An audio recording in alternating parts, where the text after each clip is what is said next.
नमस्कार दोस्तों, स्वागत है आपका हमारे यूट्यूब चैनल पर। अगर आप चैनल पर नए हैं तो प्लीज़ चैनल को सब्सक्राइब कर लीजिए, अपने दोस्तों को शेयर कर दीजिए। दोस्तों, इसकी पीडीएफ आपको टेलीग्राम ग्रुप में मिल जाएगी, जिसका लिंक मैं डिस्क्रिप्शन बॉक्स में दे दूँगा। तो ठीक है, फिर देर ना करते हुए डिक्टेशन शुरू करते हैं। 5 सेकेंड में बी रेडी।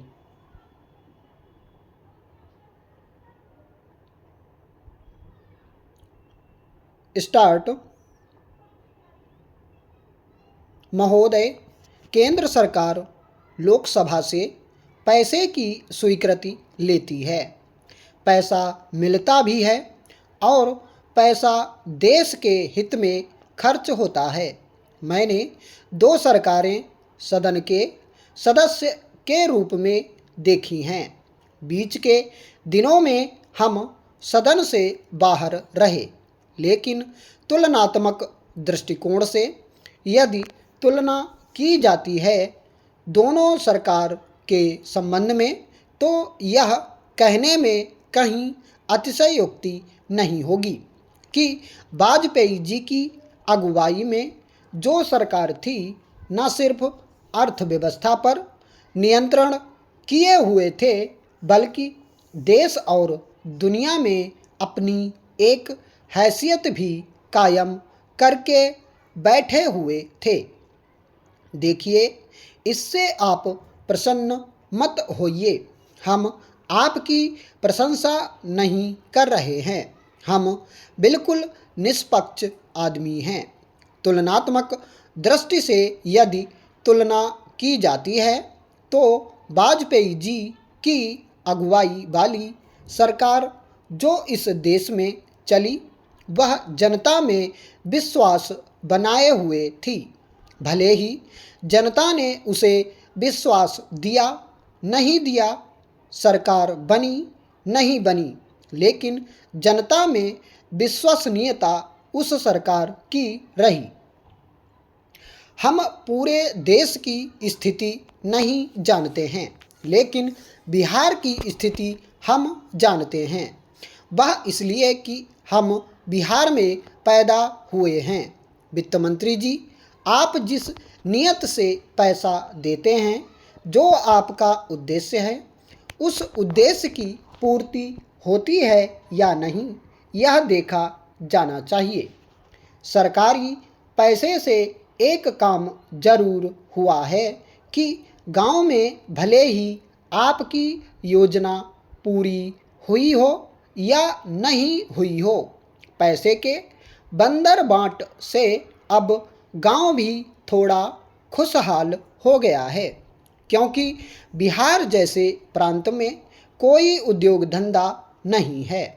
बिहार जैसे प्रांत में उद्योग लगने की भी कोई परिस्थिति अभी दिखाई नहीं दे रही है। इसलिए जो सरकारी पैसा जाता है, उसी पैसे को अफसर और गांव का कोई दलाल वगैरह मिलकर बांट लेता है। अगर इसी के लिए सरकार राज्यों में पैसा भेजती है, तब तो बहुत अच्छा है। आप और योजना बनाइए। यदि आप और ज़्यादा का अनुदान मांग लेते तो हम लोग उसे भी पास कर देते। कम से कम गांव में चोरी के माध्यम से ही 4 पहिए वाली गाड़ी तो चल रही है। इसलिए उपाध्यक्ष जी, हम आपसे निवेदन करना चाहते हैं कि वित्त मंत्री जी जो अपनी नीयत और सोच बनाते हैं, वह गलत है। इन्हीं शब्दों के साथ मैं इन 14 मदों के लिए जो आपने इस बारे में अपने विचार व्यक्त किए हैं, उनका समर्थन करता हूं और उम्मीद करता हूं कि आप हमारी बातों पर विचार करेंगे।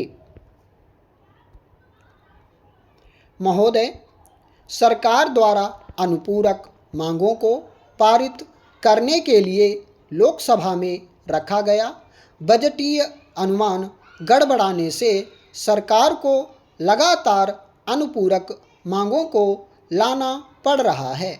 सरकार सभी क्षेत्रों में असफल साबित हो रही है। यह देश की अब तक की सबसे बड़ी घोटालेबाज सरकार साबित हो गई है। सरकार के द्वारा जनहित के नाम कुछ लोगों को लाभ पहुंचाने की नीति अपनाई जा रही है। कोयला आवंटन घोटाला उसका सबसे बड़ा उदाहरण सामने आया है। 1,86,000 करोड़ रुपए की राजस्व हानि का भारी भ्रष्टाचार उजागर होने के बाद सरकार संलिप्तों को बचाने का काम कर रही है। स्वयं उच्चतम न्यायालय द्वारा सरकार को फाइलें गायब होने का संज्ञान लेने के बाद भी सरकार इस मामले में लीपापोती करती दिखाई देने से यह भ्रष्टाचार के समर्थन में कार्य कर रही है। सरकार ने खाद्य सुरक्षा विधेयक लाकर लोगों से भुखमरी से बचाने का दावा किया, लेकिन यह तथ्य से परे है। इस विधेयक के माध्यम से प्रति व्यक्ति केवल 5 किलो अनाज उपलब्ध कराया जा रहा है, जो कि नाकाफ़ी है। ऐसे में उसकी आजीविका के अन्य जरूरी आयामों को नज़रअंदाज करने का काम किया जा रहा है। आज किसान अपने परिश्रम से अनाज उगा रहा है। उसकी मेहनत के कारण देश में अधिक अनाज उत्पादन संभव हो पाया है, लेकिन उसे उसके लागत मूल्य के अनुसार लाभकारी मूल्य देने की कोई सुनिश्चित व्यवस्था नहीं है। खाद्य सुरक्षा के लिए नाम मात्र 2 या 3 रुपए में अनाज उपलब्ध कराने से किसानों के कृषि उत्पादों के दाम घटने की अधिक संभावना है। आज ही सार्वजनिक वितरण प्रणाली के अंतर्गत हो रहे अनाज वितरण के कारण अनाज कालाबाजारी के जरिए पहुंच रहा है। फिर खाद्य सुरक्षा का कम का अनाज कालाबाजारी के द्वारा बाजार में अपने से किसानों के कृषि उत्पाद का दाम गिर सकता है। और एक बात पर सरकार ने ध्यान नहीं दिया। आज ही देश के कृषि उत्पाद का करीब 40% अनाज भंडारण के अभाव में नष्ट या खराब हो जाता है।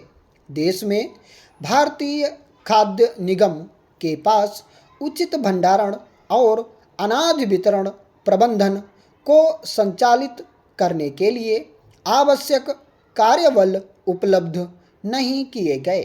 खाद्य सुरक्षा को वास्तविक में लाने की जल्दबाजी क्यों की जा रही है, यह समझ से परे है। सरकार किसानों को लाभकारी समर्थन मूल्य देना सुनिश्चित करने के साथ साथ उचित भंडारण और वितरण हेतु उचित प्रबंधन की व्यवस्था करे। फिर यह खाद्य सुरक्षा विधेयक लाए तो बात बन सकती थी। सभापति महोदय, राजस्थान बहुत पिछड़ा प्रदेश है, पहाड़ी है, रेगिस्तानी है और यहाँ की जनसंख्या यदि आप विचार करें इस समय के भारतवर्ष के पूरे प्रांतों के हिसाब से राजस्थान की जनसंख्या और क्षेत्रफल सबसे ज़्यादा है। राजस्थान के साथ भेदभाव हो रहा है। गाडगिल फार्मूले में भी यह कहा गया है, जो मरु क्षेत्र है, रेगिस्तानी और पहाड़ी क्षेत्र है, उन क्षेत्रों के लिए रियायत की जानी चाहिए। विषम परिस्थिति होने पर भी राजस्थान के साथ सौतेला व्यवहार हो रहा है। आपको सुनकर आश्चर्य होगा कि नदियों में जितना पानी है उसका केवल 1% पानी ही राजस्थान को प्राप्त होता है। राजस्थान एक मरु प्रदेश है और वर्षा की हम पर कृपा नहीं है। स्टॉप।